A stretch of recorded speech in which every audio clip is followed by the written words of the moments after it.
r/AskReddit. What is your "we will never speak of this again" moment?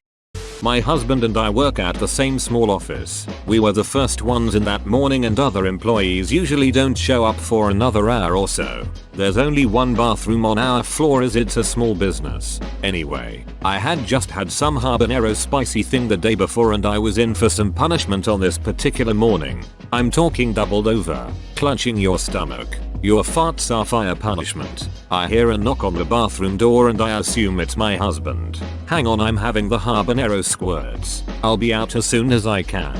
I groan out between awful spurting sounds. I hear a female voice awkwardly reply, "Oh, okay. Sorry Stacy for pulling you into my terrible morning." My husband and I work at the same small office. We were the first ones in that morning and other employees usually don't show up for another hour or so. There's only one bathroom on our floor as it's a small business. Totally thought this was gonna be a sex story. Nope. See, you didn't pay attention to context. They're married, not dating.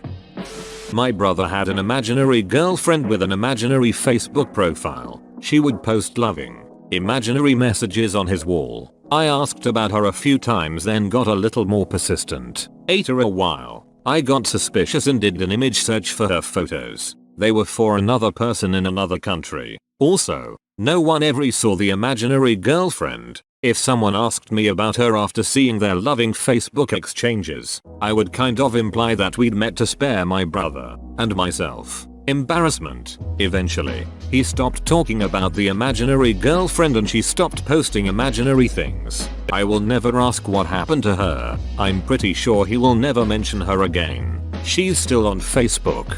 So what you're saying is the imaginary GF is single now? Did your brother play linebacker for Notre Dame and then the Chargers? I had internal bleeding and really low blood pressure. I was in the hospital and instructed to not try to stand or walk since I'd faint. I didn't obey that. I went to take a piss and my girlfriend saw and chased after me. She caught up just in time to throw herself between me and the floor to prevent me from cracking my head open as I fell back unconscious. Dong out, peeing all over everything on the way down. I awoke with her sandwiched between me and the tile floors, lying in a pool of my piss. And that's actually the moment I realized I should marry that girl. I did. But that's not the story I tell when someone asked, "When did you know she was the one?" Not gonna lie, that's the perfect story for "I knew she was the one." Yeah, that's a story for the wedding if ever I've heard one. My mom told me her Hitachi wand was a back massager. It disappeared when she found out I used it as one. Edit. I used it as a back messenger. It didn't work very well as one. Dear Jesus. This makes me think back to the time I found a double-sided vibrating thing and my parents told me it was a massager. Your post made me realize I ducking hate to edit in response to edit. I used it to massage my face. Your edit made me remember that. Please. Stop. My brother and I used to go into my mom's room and grab it out of the sock drawer. It had like a suction cup type thing on it and we used to pit it on our mouths. My mom would get so mad and not let us play with it. Years later we were watching some HBO show and they were showing early sex toys. This particular one was super popular in the 70s and was the first to do a certain thing. Not sure what that was because we had stopped paying attention and were trying to bleach our brains.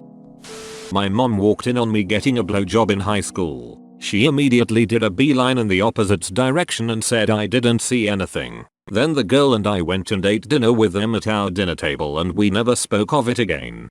That was the day your mom stopped seeing you as a little boy. Edit. Thanks for all the love. I have a few high rated comments even though this account is newish, and was shocked to find this surpassed them. And the day I realized that I needed a better lock on my bedroom. Similar to the porn story that's already been posted, my dad and I have been in a bong stealing war for several years. I guess it's over now that I moved out though. When I was 16 they found my bong and confiscated it. Told me they were going to break it and toss it. A few months later, I found it in my dad's shed. Clearly it had been used since I last saw it. It was dirtier, and also it was stored next to some very shitty weed. Open bracket. Come on, dad. So I took the bong back, and of course he couldn't say anything because he was supposed to have broken it, but he found it in my car several weeks later and took it again. Then I took it back from a different hiding spot in the shed. We've never mentioned it, and never will. Edit. My highest rated comment now is about stealing drug paraphernalia with my dad. I think I've peaked. I can die happy. Well, you could just get high together sometime. Seriously, this is a prime opportunity to extend an olive branch. Poor man can't find anything better than ditch weed. Seems like an easy way into an alliance to me. I got up one night to get some water and found that my teenage son was in the kitchen getting food. He was behind the kitchen counter, so I could only see him from the waist up.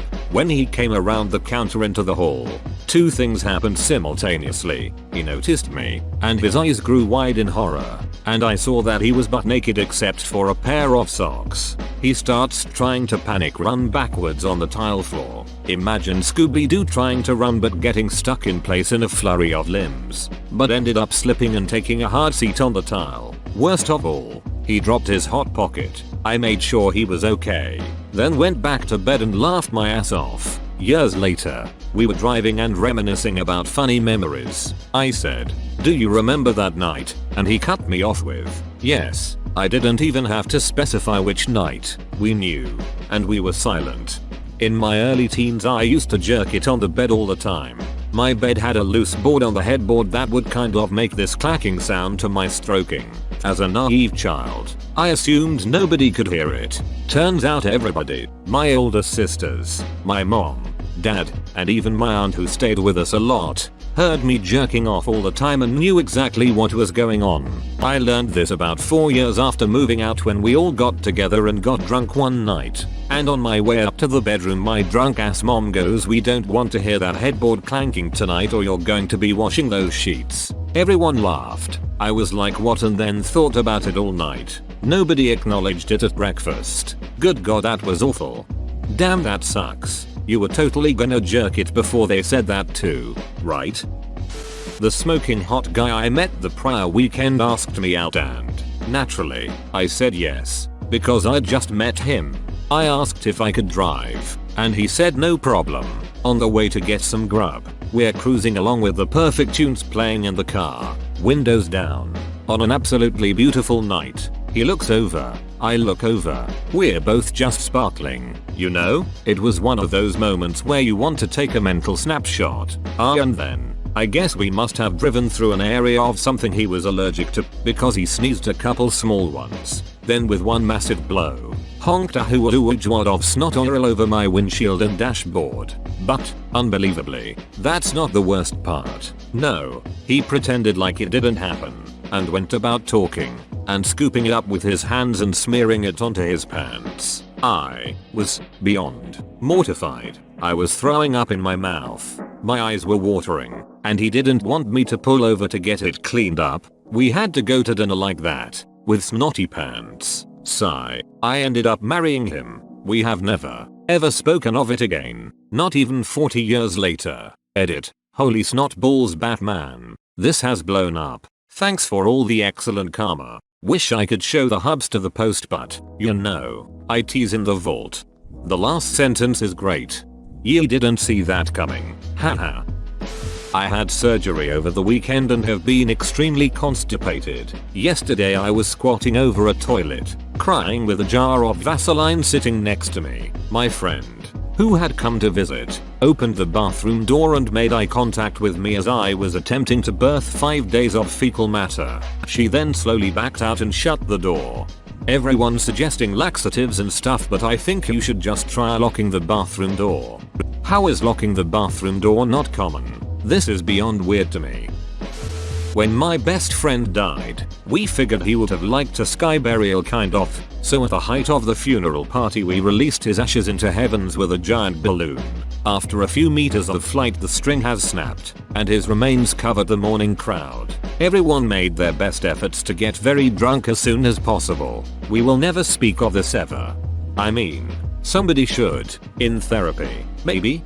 Haha, it happened 10 plus years ago. Now at least I can write about it. There was a countdown for the main event. Guest got their own normal balloons so they could release all at once together with the carrier balloon. This picture stays with me forever. Bright sunny day. Shitload of colorful balloons flying with a big one. Snap. The only sound is his 5-year-old kid crying heavily while looking up the sky covered in the father's ashes. Later it turned out the kid didn't understand, but only was sad because all the balloons got away. But still, bloody hell. My father and I had a porn Cold War. There has been a tacit agreement never to speak of it, and we haven't. When I was a teenager, my mother found my hetero porn stash. Both parents confronted me with it when I got home from school, and of course confiscated it, and of course threw it in the bin. Or so I thought. Months later, I happened upon my collection, hidden at the bottom of my dad's wardrobe.